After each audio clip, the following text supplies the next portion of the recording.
Tonight on the South Today, the wild weather crossing the country claimed a life at Silverstream near Dunedin last night. The backers of Invercargill's massive new mall says many shops will be open for business tomorrow. And the Christchurch City Council has set an agreed price of more than $600 million for the city's new stadium.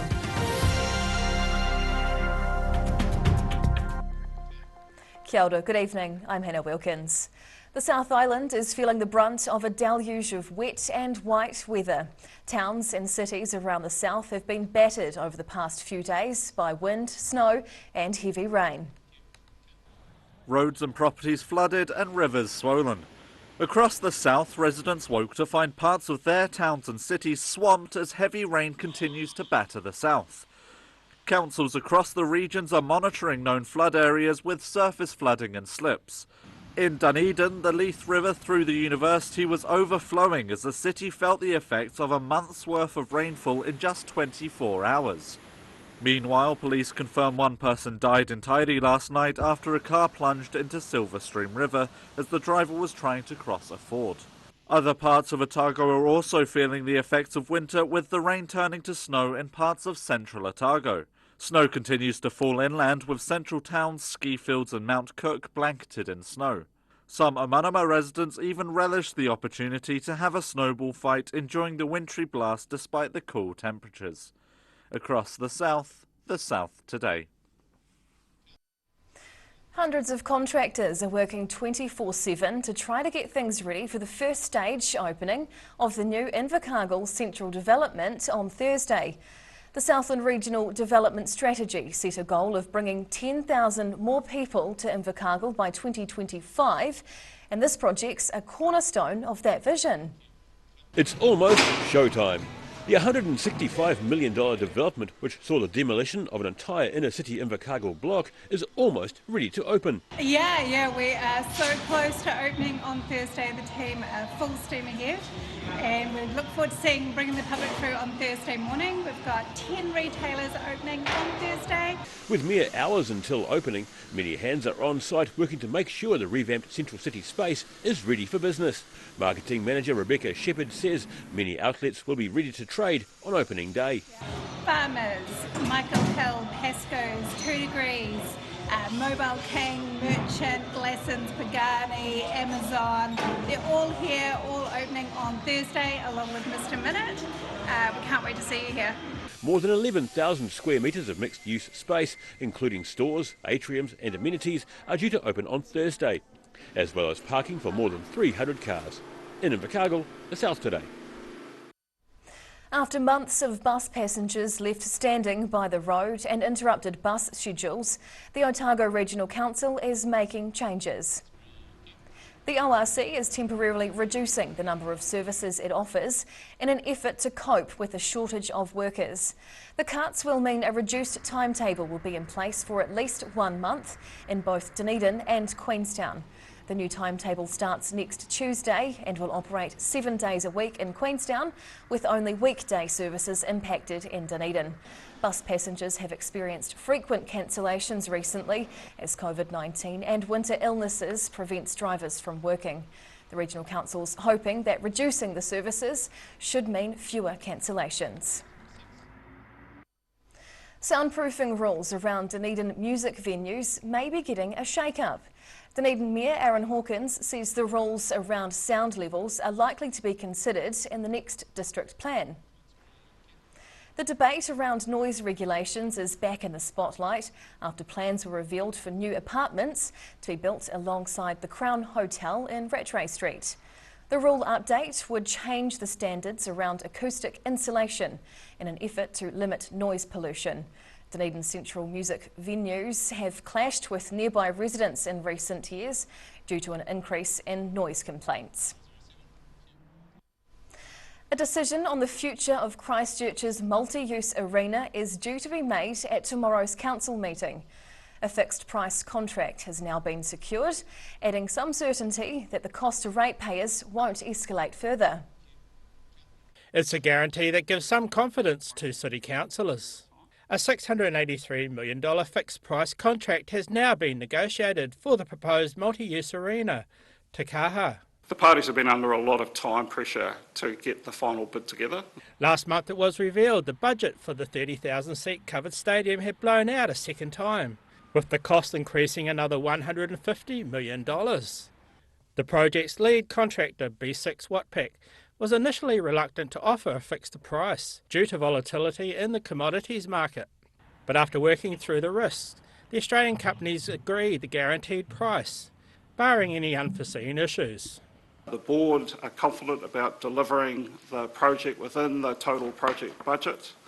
We think we have a very good contract going forward given the market conditions. Bragg says securing the $683 million contract means there's a very low chance ratepayers would have to stump up more money again in the future. B6 Watpac have sole responsibility for the design and the construction. They have responsibility for the total cost of labour and materials and any cost escalations that occur over that time. Christchurch City Councillors will decide on Thursday whether to spend another $150 million and get on with the project, re-evaluate it or scrap it altogether. Public consultation revealed 77% of the 30,000 respondents want the council to proceed, despite the likely rates increases. Oh, look, we need a decision, right? We've worked very hard to get to this point. If the council does proceed with the project, the contract is expected to be signed on Friday. In Christchurch, the South Today. Whai Yakane still to come on the South Today. They might seem a distant memory, but drive-in movies are getting a fresh screening in the Deep South. And high-tech mouth guards trialled with Otago rugby players get approval overseas from the professionals.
Come on, mate. The blue doesn't go with the brown.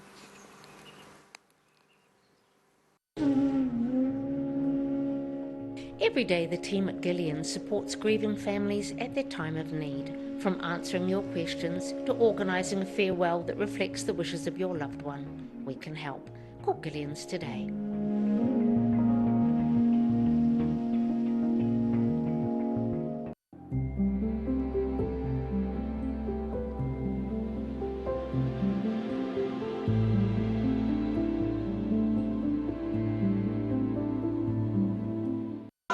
We're Age Concern Otago.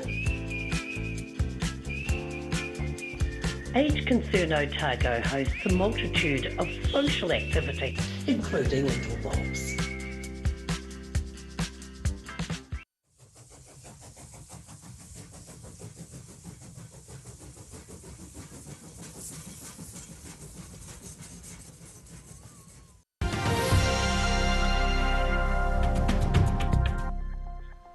No mai hoki mai, welcome back.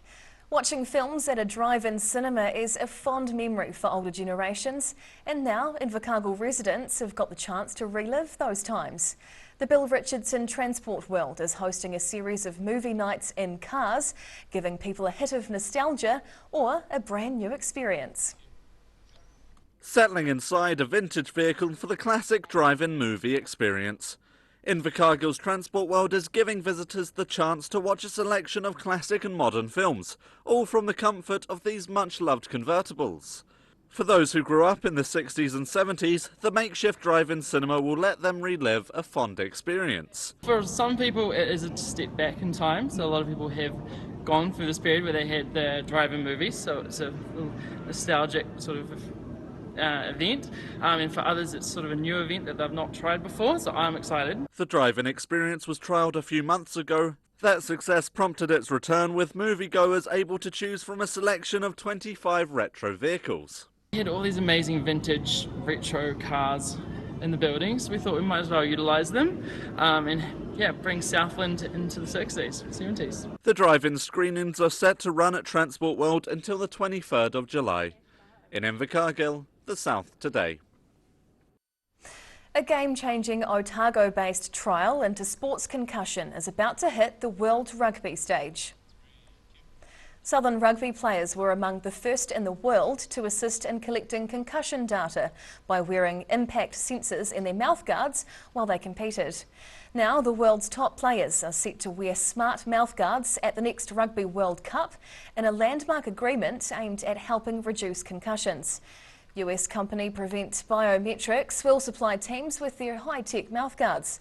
The specialist equipment was first used in New Zealand in the Otago Rugby Community Head Impact Detection and Elite Rugby Studies trial.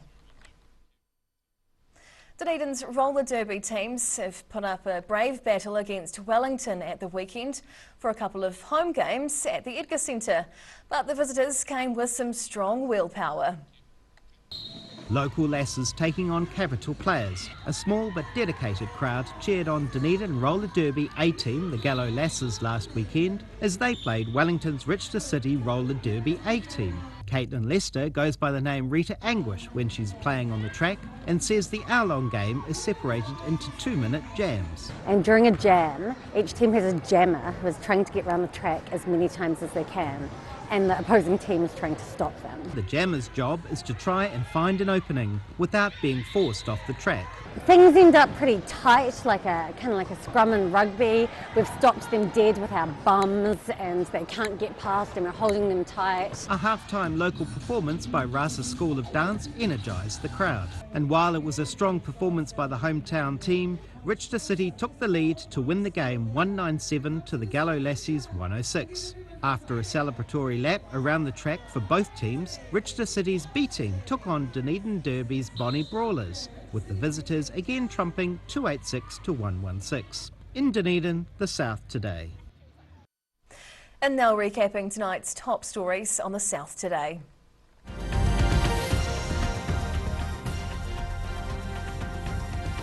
The wild weather claimed a life at Silverstream near Dunedin last night, as well as closing many southern roads as rain and snow starts to ease. The backers of the new Invercargill Central Block redevelopment say a dozen stores will be ready for business tomorrow as stage 1 of the project is unveiled. And contractors have agreed a fixed price of more than $680 million for Christchurch's proposed stadium, with city councillors to make a final decision tomorrow. And now a look at what's happening in tomorrow's ODT, and we welcome the Associate Editor, Jo Simpson. Kia ora, Jo. Hi. And what can we expect in your paper tomorrow? We have more on the Silverstream fatality. 8 deaths and another spike in hospitalisation when we're back above 500 active COVID cases. So it's the bleakest day of the pandemic so far in the south. Wow, oh my goodness, okay. Most bus services cut in half for Dunedin. What are people thinking? And then the Queenstown bus services are impacted by drivers taking up more lucrative offers in the tourism industry. Sorry, interesting, I mean, yeah, okay. Cheese prices are soaring and bread seems to be more expensive every day. Is there any hope for the humble cheese roll? Good question. And the worst of the stormy weather has passed in Dunedin, and it appears Dunedin's infrastructure has got through the worst without major damage. So we've got photos. Beautiful. Oh, we look forward to looking at that in tomorrow's paper. Thanks, Jo. And now time for a look at the weather. The South Today weather, proudly brought to you by MoleMap, the skin cancer detection specialists. Looking at the situation, and a few more days of southerly airflow lies ahead, with a period of warmer nor'westerly winds arriving during the weekend.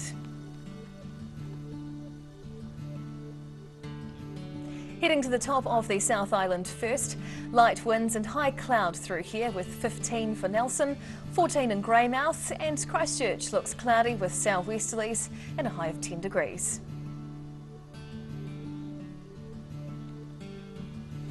Travelling south, the southwesterlies continue to blow across South Canterbury and North Otago, highs of 10 in Ashburton and Timaru, with 8 in Oamaru. Westwards now to the Central Lakes. Expect some light southerlies through here with a fine day on the way. 10 degrees for both Wanaka and Alexandra, while Queenstown's just behind with a high of 9. Heading further south now, these southerlies, they are going to continue all the way through here with some cloud too. A chilly one, but thankfully a touch warmer than it's been today. Balclutha, Gore and the Catlins will all get highs of 8 degrees.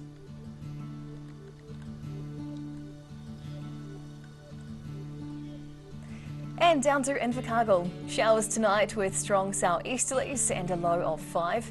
More showers tomorrow and the winds continue as it shapes up to be another cloudy day, a high of 8 and a low of 6. And for Friday, a southwesterly change is on the way with more showers. Expect a high of 7 and a low of 4. And for Dunedin, the rain eases tonight with a low of 6. Overcast with showers tomorrow, clearing by the evening, along with strong cold southwesterlies, a high of 8 and a low of 6. And on Friday, dry at first with the showers picking up where they left off around midday, and those winds will hang around for another day, taking us to the weekend, a high of 7 and a low of 4 degrees. And that's the news this Wednesday. For the latest news and videos from the southern region, head online to odt.co.nz. And you can follow Channel 39 on YouTube to catch our news bulletins on demand. We'll see you again tomorrow. Ka kitea popo.